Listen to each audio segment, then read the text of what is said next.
Ja, bei mir ist jetzt Bahman Yamini. Er ist Präsident und CEO von Canasil Resources. Vielen deutschen Investoren ist Canasil Resources vielleicht schon ein Begriff, da dieses Unternehmen auch im vergangenen Jahr auf der Edelmetallmesse in München präsentiert hat. Hello Bahman, how are you today? Yeah, good morning. Thank you very much. Pleasure to be with you. Yes. So it has been 4 months since you last spoke to German investors in Munich. So what is the principal focus today? Well, we're working on, as we were before, on our projects in Durango, Zacatecas states in Mexico, and also on our projects in British Columbia, Canada.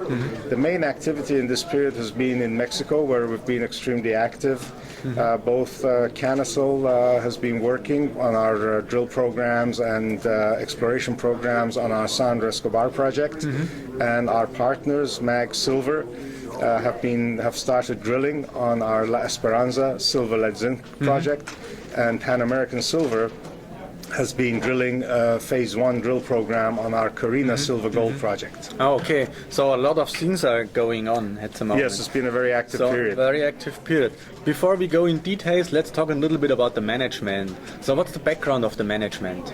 As president of the company, I've been running the company since 2002. I have background in production engineering and business management, also background in mining, a family background in mining. We have a very well recognized board of directors who are long experience on the exploration front. They've had experience with major companies like Bima Gold, Eldorado Gold, Nevada Pacific Gold, and they have a proven track record of making discoveries and developing companies and creating value for our shareholders.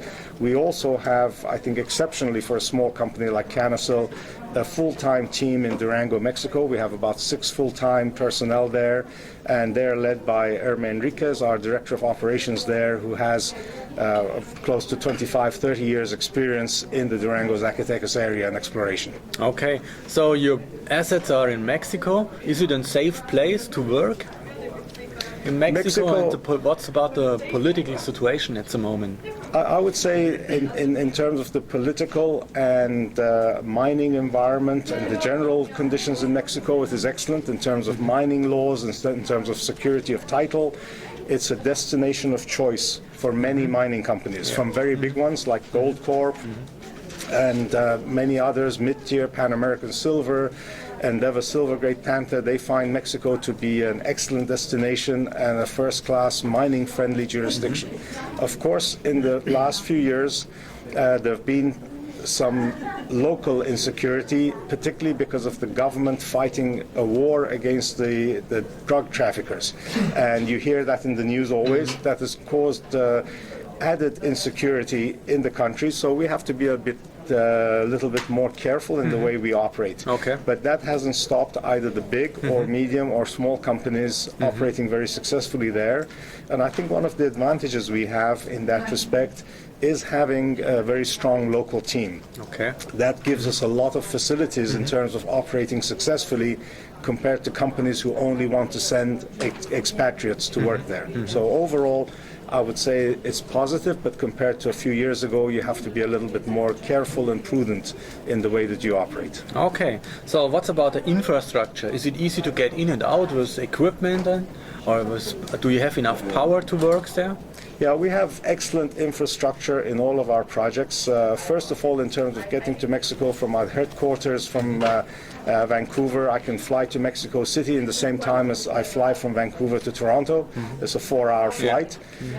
Within Mexico, in the Durango, Zacatecas area where we operate, we have particularly chosen our projects to have excellent infrastructure. They are in what is called the Altiplano area, so it is not in the very high mountainous areas. It's a plateau area.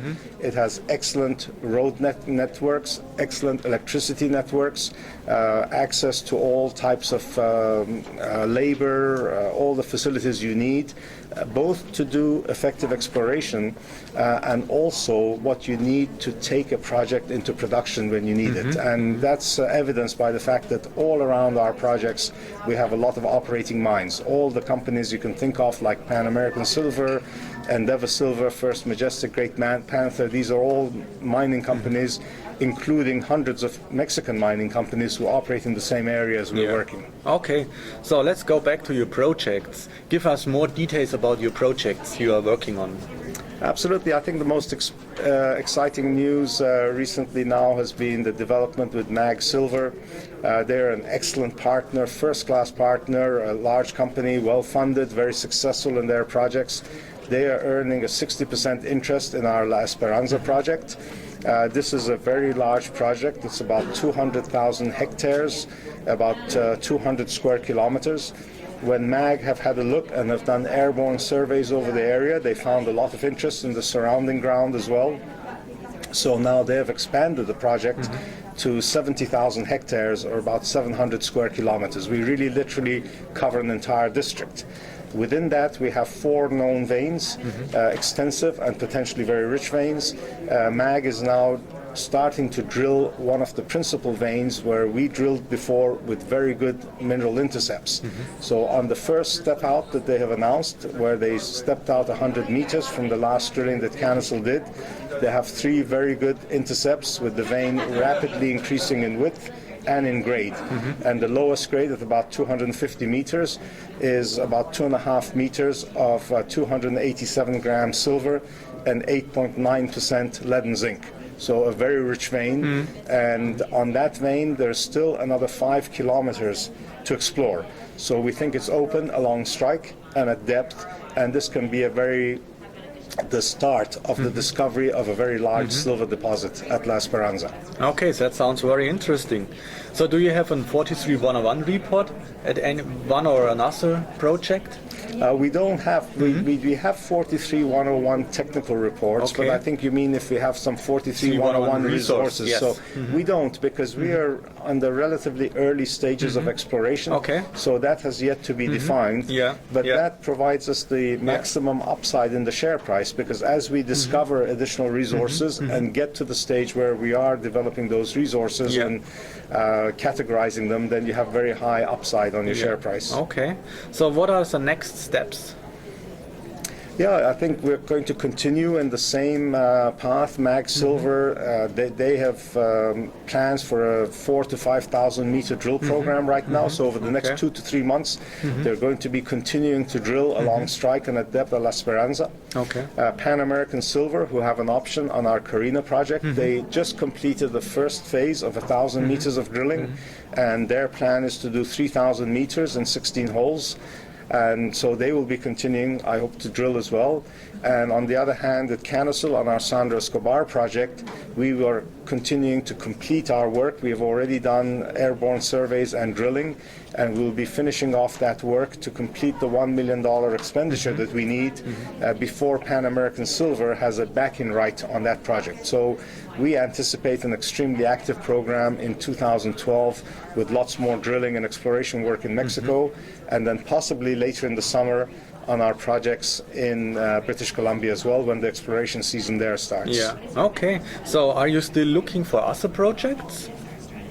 We are not actively looking, because we have 14 projects already in Canasil. That's a lot of projects for a small company, but because we have such a strong team in Mexico, we always find new projects which are interesting. And when we find new projects which are interesting, we certainly acquire them. So we are adding to the projects as we advance, but that allows us to be very selective, because we can really pick and choose, as we don't need additional projects. We only pick things which are really very, very exciting. So yes, there are 2 or 3 projects we're working on to acquire and to add to our portfolio. Okay, good. Let's talk about the financial situation. So exploration is always expensive. What is the financial picture? It is. We have right now a working capital of $1.1 million. We have a tight share structure. We only have 66 million shares issued. So if we create value on the projects, it has very high upside potential. for our shareholders. We tend to do additional financing at higher share prices to avoid dilution. Okay. And we have the luxury that we have these partnership agreements with Mag Silver and Pan American Silver, where they're spending extensive amounts on the project without Canasil having to spend. So they will be spending close to $2 million this year on drilling the projects, and Canasil will also add to our working capital when the share price is at a level that we can do it without additional dilution and increase that. Okay, so is the investment community paying attention yet? I think it's starting. At this time last year, March of 2011, Canasil's share price was close to 60 cents. As you know, 2011, the second half of 2011 was very negative for the resource sector.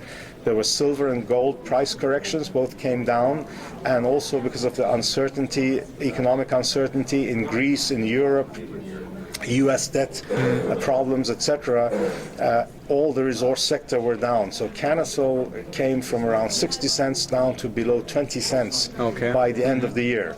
Now in January, February of 2012, the environment is better, more positive, less concerns economically, and the silver and gold prices are trending up again, and the base metal prices as well. So we have now gone from below 20 cents up to 27.5 cents, so about a 30% increase in the last 2 months. And I think the company has the potential, if the environment continues the way it is, with stronger metal prices. For example, the GFMS forecast for average silver price in 2012 is $45, and we're right now at $33. So with these increases, there's every possibility that our share price goes up significantly, and if there is a major discovery with the drilling that's continuing on our project, then we would hope to have a much, much higher increase as well. Really, the increase will come on discovery. Yeah, okay. Bahman, many thanks for the interview. My pleasure, absolutely. Thank you very much.